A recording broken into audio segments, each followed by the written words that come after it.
నమస్తే. Welcome to our channel. నేను సిరి. So ఏపీలో అయితే ఇప్పటి వరకు వైసీపీ ప్రభుత్వం రాజ్యం ఏలింది. గత 5 సంవత్సరాలు ఎలాంటి పాలన వాళ్ళు చేశారో మనం చూసాం. అయితే ఇప్పుడు ప్రజల ఓటు ద్వారా అయితే ప్రభుత్వం అయితే మారిపోయింది. సో ఇప్పుడు ఏపీ మంత్రుల దూకుడికి మరి వైసీపీ నేతలు భయపడుతున్నారా? వాళ్ళు చేసిన అక్రమాలకి ఇప్పుడు యాక్షన్ తీసుకోబోతున్నారా? వాళ్ళు మరి అరెస్ట్ కాబోతున్నారా? ఎలాంటి పరిణామాలు ఏపీలో చోటు చేసుకోబోతున్నాయి? సో ఈ అంశాన్ని మనకి వివరించడానికి మనతో పాటు ఉన్నారు TDP official spokesperson Uppalapati Srinivas Chowdary గారు. నమస్కారం సార్. సార్, ఏపీలో ఇప్పుడు మరి వైసీపీ ఏదైతే ఈ 5 సంవత్సరాలు అసలు మనము ఇది అది అని కాదు, ఎలాంటి అక్రమాలు చేశారనేది భూ కబ్జాలు, అసైన్ భూముల గురించే కావచ్చు, అది ఏదైనా ప్రభుత్వ ఆస్తులు తాకట్టు పెట్టడమే కావచ్చు, ఎన్నో అక్రమాలకి అసలు ఇది అదే అని ఏం లేదు. ఈ నేత ఆ నేత అనేది లేదు. ప్రతి ఒక్కరి దగ్గర వాళ్ళు చేసిన మన దాష్టికాలు అయితే చూసాం. ఇప్పుడు మరి ఏపీలో ఇప్పుడు ప్రభుత్వం మారిన తర్వాత, కూటమి ప్రభుత్వం ఏర్పడిన తర్వాత అక్కడ మంత్రుల దూకుడికి మరి వైసీపీ నేతల గుండెల్లో రైలు పరిగెడుతున్నాయి అనుకోవచ్చా? వాళ్ళు చేసిన వాటికి ఖచ్చితంగా శిక్ష పడే అవకాశం ఉందంటారా, లేదంటారా? తప్పకుండా అమ్మా. ఈ రోజు మొదట మంచి కార్యక్రమాన్ని ప్రజలకు అందిస్తున్న టీ ప్రజలకి, సిరి గారికి, మీకు తెలుగుదేశం పార్టీ తరఫున నమస్కారాలమ్మా. గత 5 సంవత్సరాలుగా రాష్ట్ర పరిపాలన, మంత్రుల వ్యవహారాలు, ముఖ్యమంత్రి గారి యొక్క పని విధానాల పైన రాష్ట్ర ప్రజలు విసిగిపోయారు. విధ్వంసమైన పరిపాలన ఇచ్చారు. మంత్రిత్వ శాఖల పేషీలు కూడా రాకుండా ఇళ్ల దగ్గరే కూర్చొని దందాలు చేసిన సంగతి చూసాము. అసలు మొన్న వరకు నాకు కూడా ఒక చిన్న ఆశ్చర్యమైన విషయం, అసలు జగన్మోహన్ రెడ్డి గారు కూడా ఇంతవరకు సెక్రటరీ రాలేదంట. అలాంటి సెట్ ఇంట్లో వేసుకున్నాడు. సెక్రటరియట్కి రాకుండా 5 ఏళ్ళు పరిపాలన చేసిన ముఖ్యమంత్రి, తొక్కలకు ముఖ్యమంత్రి చూసి నేనే ఆశ్చర్యపోయాను. ఇటువంటి వాడు కూడా ఉంటాడా ముఖ్యమంత్రి? ఒక్కసారిగా బాబు గారు సెక్రటరీకి వస్తా ఉంటే ఎంప్లాయీస్ కళ్ళల్లో ఒత్తులు పెట్టుకుని చూస్తున్నారు. పోయమ్మా, మళ్ళీ పరిపాలన గాడిలో పడింది, మళ్ళీ సెక్రటరీకి పూర్వ వైభవం వచ్చింది, వాళ్ళు పలకరించడం, బొకేలు ఇవ్వడం చూసి నేను ఆశ్చర్యపోయాను. అంటే ముఖ్యమంత్రి ఎప్పుడు 5 ఏళ్ళు సెక్రటరీ మొహమ్మూడు చూసినట్టు కనపడట్లా, వెనక అంత సెట్టింగ్ పెట్టుకుని మాట్లాడుతున్నారు. అటువంటి మంత్రులు, సివిల్ సప్లై మంత్రి కొడాల నాని కావచ్చు, హెల్త్ మినిస్టర్ కావచ్చు, టూరిజం మినిస్టర్ కావచ్చు, అనేక రంగాల్లో కీలక రంగాలుగా ఉన్న మినిస్టర్స్ అంతా కూడా భారీ ఎత్తున కుమ్ముకోవడం జరిగింది. ప్రధానంగా మున్సిపల్ అడ్మినిస్ట్రేషన్స్ చూడండి. అమరావతిలో సీడెడ్ లోడ్ పూర్తి స్థాయిలో పొక్రాన్ని పెట్టి లోడింగ్ గొల్ల ఎత్తుకెళ్ళిపోయారు, ఇసుక తోసుకుని వెళ్ళిపోయారు, స్టీల్ మెటీరియల్ తీసుకెళ్ళిపోయారు, కంటైనర్లు మాయమైపోయినాయి, కేబుల్స్ మాయమైపోయాయి. అసలు నాకు అర్థంగా ఉండలేదు. ఒక్కొక్క శాఖలో వెళ్తూ కూడా ఫర్నిచర్ తీసుకెళ్ళిపోయారు. ఎంత దుర్మార్గమైన పరిపాలన చేశారంటే రాష్ట్రం అంతా కూడా ఆశ్చర్యముక్తులైపోయారు. అబ్బా, ఇదేంటి స్వామి, ఈ కనీసం డస్ట్బిన్ వారంలో వీళ్ళు వెళ్ళిపోతే సంగల పెట్టి వెళ్ళిపోతారు, ఇంత నీచంగా దిగుతారు దోపిడీ అనే విధంగా ఆశ్చర్యంగా ఉన్న పరిపాలన పైన మనోహర్ గారు నాలుగు సివిల్ సప్లై మినిస్టర్ వెంటనే దిగాడు. పోయి సివిల్ సప్లై గోడౌన్స్ లో చెక్ చేస్తా ఉంటే ఆయనకి దిమ్మ తిరిగిపోయిన డౌట్ వచ్చేసి, ఒక ఆయిల్ ప్యాకెట్ పట్టుకుంటే 50 మిల్లీ నుంచి 100 మిల్లీస్ వెయిట్ తక్కువ, 50 కిలోల రైస్ ప్యాకెట్ వెయిట్ వేస్తే 8 కిలోలు పూర్తి స్థాయిలో వెయిట్ తగ్గిపోయింది.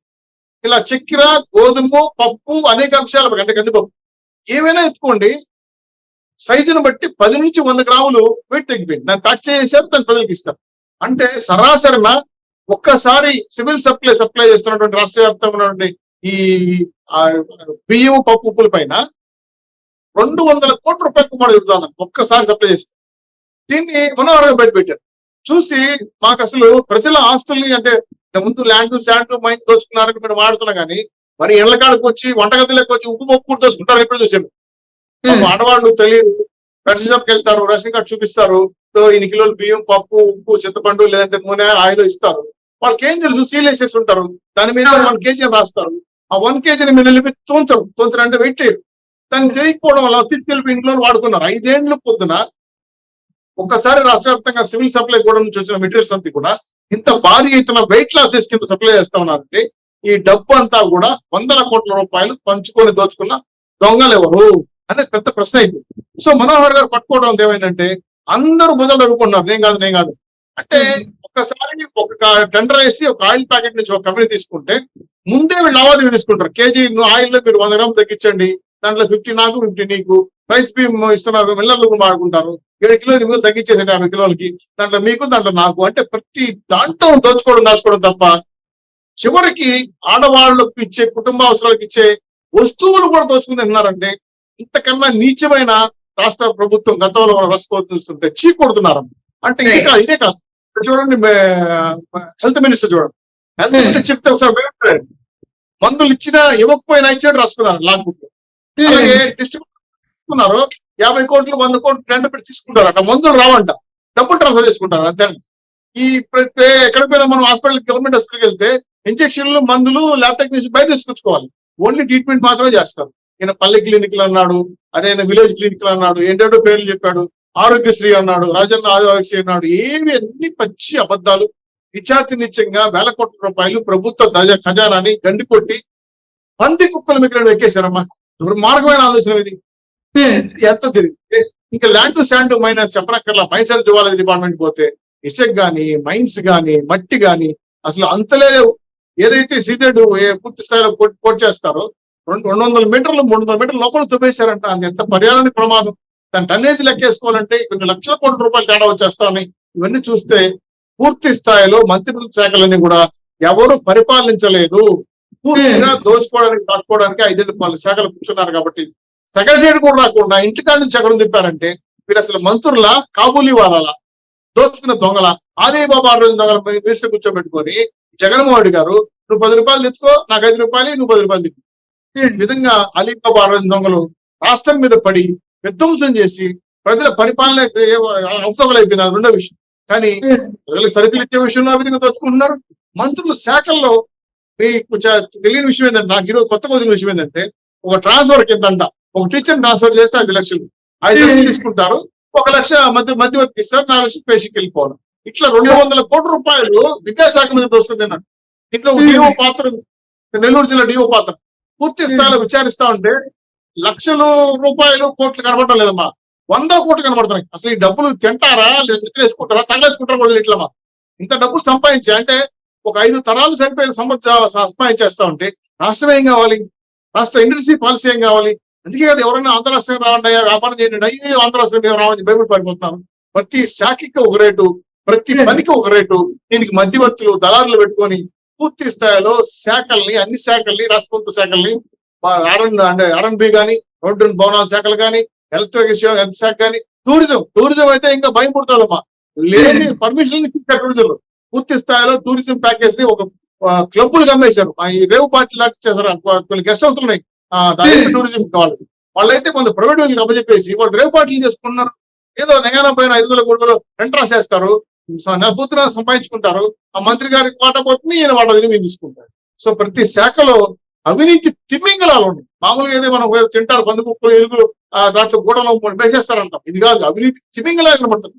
సో వైట్ ఎలిమెంట్స్ ని బయట చేయాల్సిన బాధ్యత ఉంది. కాబట్టి ఖచ్చితంగా ఈ మంత్రిత్వ శాఖలో జరిగిన అవినీతి పైన ప్రత్యేక శాఖను వేయమని చెప్పి మీ తెలుగుదేశం పార్టీ నాయకులకు విన్నవించాం బాబు గారికి. ఆ దిశగా నా సిట్టు, సిబిసిఐడి, అదేవిధంగా ఒక కమిషన్ వేస్తే చాలదమ్మా. ఈ యొక్క జరిగిన అవినీతి పైన వాటి శిక్ష సంబంధాలు సరిపోవు. ప్రత్యేక రికవరీ శాఖ కూడా పెట్టమని చెప్పాం. ఆ విధంగా ఆలోచిస్తున్నారు సార్ కూడా. మేము దాని మీద ఎవరైతే అధికారులు బాగుంటారో, నిషేధిత అధికారులు చూసుకుని వాటి మీద యాక్షన్ తీసుకోబోతారు. కాబట్టి దీని మీద పట్టుబట్టి ప్రజల ఆస్తిని దోచుకున్న ప్రతి ఒక్కరిని సివిల్ సప్లైస్ కానీ మంత్రిత్వ శాఖలు జరిగిన అవినీతి పైన ఎన్క్వైరీ చేసి ఖచ్చితంగా ప్రజాదోషం బయట తీసుకొస్తాం, శిక్షిస్తాం. న్యాయబద్ధంగా ప్రభుత్వం ఆస్తుల్ని సీల్ చేసి మళ్ళీ రాష్ట్ర ప్రభుత్వాలకు అప్పచెప్తామనే విషయాన్ని మీ ద్వారా గట్టిగా ఘంటాబద్ధంగా చెప్తాం. దీంట్లో ఎక్కడా ఏ విషయంలో కాంప్రమైజ్ కావాలని హెచ్చరిస్తున్నాం మా దొంగలు. Right sir. అండ్ ఇక్కడ చూసినట్టయితే చాలా మంది ప్రజల భూముల్ని కబ్జా చేసిన నేతల్ని మనం చూసాం సార్. ఇప్పుడు మనం కొంతమంది ఏంటంటే వాళ్ళు ఇప్పుడు ఫిర్యాదులు ఇస్తున్నారు పోలీస్ స్టేషన్ లో. బయటకు ఎప్పుడైతే పోలింగ్ జరిగిన నెక్స్ట్ డే నుంచి వాళ్ళు బయటికి వచ్చి మా భూములు ఇట్లా కబ్జాకి గురైపోయాయి, మాకు న్యాయం జరగాలి, పలానా వాళ్ళు చేశారు, పలానా నేత కబ్జా చేశారని చెప్పేసి వాళ్ళ పేర్ల మీద మరి ఫిర్యాదులు ఇచ్చారు పోలీస్ స్టేషన్ లో. మరి ఆ నేతల మీద కంప్లైంట్ తీసుకొని వాళ్ళ మీద కంప్లైంట్ ఫైల్ చేసి వాళ్ళని అరెస్ట్ చేసే అవకాశం ఉందంటారా లేదంటారా? 100కి 100 రూపాయలమ్మా. తప్పు పని చేసిన వారిని వదలం. సిఎస్ రాష్ట్ర మాజీ సిఎస్ ఆయన కూడా విశాఖలో 780 పైచిలకు ఎకరాలు ఈ విధంగా చుక్కల భూములు ఆక్రమించాడని తెలిసింది. ఆయనే కాదమ్మా, రెవెన్యూ శాఖ మినిస్టర్ అయితే అనేక రకమైన లావాదేవీలలో ఇన్వాల్వ్ అయ్యి చుక్కల భూములని, మార్కింగ్ అని, ప్లానింగ్ అని, అనేక రకాల ప్రభుత్వ ఎండోమెంట్ భూములని, అదేవిధంగా అవా భూములని, పరంభోగు భూములని, రెవెన్యూ భూములని, అదే ఫారెస్ట్ భూములని ఏది వదలలేదమ్మా. ఒక్క భూములని ఇవన్నీ కూడా కబ్జా చేసి కొంతమందికి దుర్మార్గులు పట్టాలు ఇచ్చారు. నాకు నీకు అని పంచుకునేసి రాష్ట్ర సంపదను కొల్లగొట్టారు. ఎవరైతే ఏ మంత్రి అయితే ఇటువంటి దుర్మార్గాన్ని పాల్పడ్డాడో ఆ ల్యాండ్స్ అన్ని అన్వర్ట్ చేసుకుంటాం. లేని దొంగ సెచ్చులు సృష్టించి వేల కోట్ల రూపాయలు బదులుకి ఇచ్చామని చెప్పి తీసుకున్న డబ్బులు నీకు తీసుకుంటాం. ఉదాహరణకి లేపాక్షి సెచ్చులు ఏది జరిగిందో అనంతపూర్లో మాకు తెలుసు. దాన్ని కూడా దాదాపు 2,500 కోట్లు కుంభకోణం జరిగింది. దాన్ని కూడా వెనక్కి తీసుకొస్తాం. ల్యాండ్, శాండ్, వైనే కాకుండా ప్రభుత్వం ఇతర శిశు సంక్షేమ శాఖ అసలు ఆ పాలు కొన్నట్టు బిల్లులు ఉన్నాయి. పాలు ఊరికి ఇలా, చిక్కీలు కొన్నట్టు బిల్లులు ఉన్నాయి. చిక్కీలు ఊరికి ఇలా మురిగిపోయినాయి. అదేవిధంగా వాళ్ళకి పౌష్టికాహారం ఇవ్వడానికి వస్తున్న కోడిగుడ్లు వెళ్ళిపోయిన జగన్మోహన్ రెడ్డి గారు ముద్ర పెట్టుకొని కోడిగుడ్లు ఎప్పుడు పెట్టాడు నాకు తెలియదు. జగన్మోహన్ రెడ్డి నాకే ఆశ్చర్యంగా ఉంది. అవును, కోడి పెడతాయి కోడిగుడ్లు. జగన్మోహన్ కోడిగుడ్లు పెట్టినట్టు బొమ్మ వేసి పెడుతున్నారు. అవి ఎన్ని కూడా లెక్క నాకు కనబడట్లా. పూర్తి స్థాయిలో జగన్మోహన్ రెడ్డి ఎప్పుడు కోడిగుడ్లు పెట్టాడో ఆ కోడిగుడ్లు వీళ్ళు డబ్బులు చెల్లించారో ఈ డబ్బులన్నీ ఎక్కడికి పోయాయో మొత్తం ప్రతి శాఖలో లాగుతామా. ఈ దొంగలన్నీ పట్టుకొని తీసుకొచ్చి జనం మధ్యలో నిలబెట్టి వీళ్ళు దోషులు, ప్రజల ఆస్తి దోచుకున్నారని చెప్పి ఖచ్చితంగా శిక్ష పడతాదమ్మా. చట్టపరంగా, న్యాయపరంగానే శిక్ష పడుతుంది. వ్యక్తిగతంగా ఎవరు దాడి చేయదలుచుకోలేదు. ప్రభుత్వ ఆస్తులను దోచుకున్న ఎవ్వరిని బదులు ఎక్కడ దాక్కున్నా, ఏ దేశంలోనో ఏ రాష్ట్రంలో లాక్కొచ్చి కక్కించి జైలు వేస్తామని మీ దగ్గర హెచ్చరిస్తాను. Right sir, right. Thank you so much sir. మీరు మాతో పాటు జూమ్ కాల్ వచ్చిన ధన్యవాదాలు సార్.